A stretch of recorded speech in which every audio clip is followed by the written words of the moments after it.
Sanki sınav değil.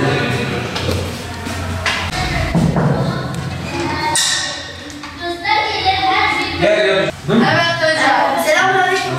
Selam, sağ olun. Nasılsınız? 7-14 Ocak günleri arasında beyaz baston görme engeller haftasıdır. Dolayısıyla aslında toplumumuzda... Adım Riyad Tezcan, rehber öğretmenim, psikolojik danışman. 27 yıllık öğretmenim. Görme engelliyim. Dolayısıyla 27 yıldır bu sahada, bu alanda öğrencilerle beraber çalışmalar yapmaya çalışıyorum. Görme engellilerin gerçekten topluma kazandırılması açısından, toplumun engellilerle tanışması açısından, onlara yardımcı olması açısından bu tür münasebetler önemli. Yani işte 7-14 Ocak olsun, 3 Aralık Engeller Günü olsun, 10 Mayıs, 16 Mayıs Engeller Haftası olsun. Bunların önemi çoktur. Hani en azından daha fazla gündeme gelince bir şekilde konuşulmuş oluyor. Daha çok toplumda su yüzüne çıkmış oluyor. Bu önemli yani. Yani eskiye göre daha doğrusu tabii ki var. Yani bir 10 sene, 20 sene öncesine göre çok büyük gelişmeler var. İnsanların engelli insanlara bakışı, yaklaşımı olumlu yönde devam ediyor. İnşallah daha da ileride daha iyi bir düzeye gelecek diye inanıyorum. Zorlandığımız illaki şeyler olur. Bazen gitmek istediğimiz yerler olabilir, gidemediğimiz işte çarpık çurpuk yapılaşma yüzünden veyahut arabalarda işte rampa olmayışı, işte ne bileyim, veyahut kaldırımlarda bazen sarı çizgilerin direğe çıkması, ağaca çıkması. Yani siz düz gidiyorsunuz, normalde bir şey yok önünüzde, bir bakıyorsunuz karşınız direk çıkmış, ağaç çıkmış, araba çıkmış. Bu noktada biraz toplumun daha hassas olmasını bekleriz tabii ki. Yani insanların daha duyarlı olmasını bekleriz. Yani hani hiç mi bir şey yok? Tabii ki var. Çok güzel gelişmeler var. İnsanımız gerçekten çok duyarlı. Ama bazen gözden kaçan durumlar olabilir.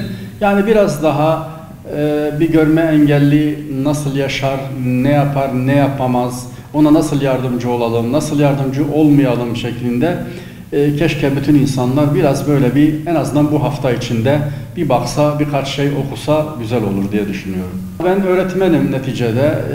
Hem rehberlik ve araştırma merkezinde çalışıyorum hem bir ortaokulda görevlendirme olarak çalışıyorum. Klasik hayatımız bu şekilde. İnsanlara yardımcı olmaya çalışıyoruz. Öğrencilerimize rehber olmaya çalışıyoruz. Güzel, ben seviyorum, mesleğimi seviyorum, severek yapıyorum. Dolayısıyla memnunum, mutluyum. Çocuklar beni seviyor, ben çocukları seviyorum. Dolayısıyla bu şekilde iyi ilerliyor diye bilirim. Son yıllarda tabii ki teknolojinin gelişmesiyle, internetteki olumsuz mecraların artmasıyla gençlerimizde, çocuklarımızda motivasyon düşüklüğü var. Aslında çocuklarımızın motivasyonunu, maneviyatını yükseltmemiz lazım ki daha çok hayata bağlansınlar, daha çok şey yapmak istesinler. Dolayısıyla evet, yani onlar da bir şeyler başarabilirler. Mesela ben bu tür zorlukları bir kitapta ele almıştım. Benim kitabım siyahtaki beyaz. Şöyle de gösterebiliriz. Burada otobiyografi, yani kendi hayatımdaki zorlukları yazdım. Nasıl başardığımı yazdım. Bunu da okumalarını tavsiye ederim ve hiçbir zorluk karşısında yenilmemelerini tavsiye ederim gençlerimize. Yani motivasyonu ve maneviyatı biraz yüksek tutarsak inşallah daha güzel şeylere geleceğiz diye düşünüyorum. Ahlak dediğimiz, vatanseverlik dediğimiz, insanseverlik dediğimiz, insan canlısı olma, dost canlısı olma. Yani bütün bunlar toplumumuzu daha güzel, daha ferah yerlere getirecektir tabii ki. Bizim gibi görme engelli insanlara şunu söylemek isterim. Lütfen maneviyatınızı, moralinizi kaybetmeyin. Yani bu hayatta zorluklar vardır ama onları aşabiliriz ve sağlıklı insanlarla beraber çok daha güzel çalışmalara imza atabiliriz. Yani hem imtihandır hem de bence belki hediye bile olarak düşünülebilir, Allah tarafından verilen ve herkese verilmez. Yani onun için bence bunu bazen bir şans olarak da görmek lazım. insan içinde yaşadığı duruma göre bir şeyler üretecek ve hayatını sürdürecek. Yani her zaman her şey elimizde olmayabilir, bütün imkanlar bize verilmeyebilir. Verildiği kadarıyla yolumuza devam etmemiz lazım. Başta sabır, inanç ve azim, öyle diyelim.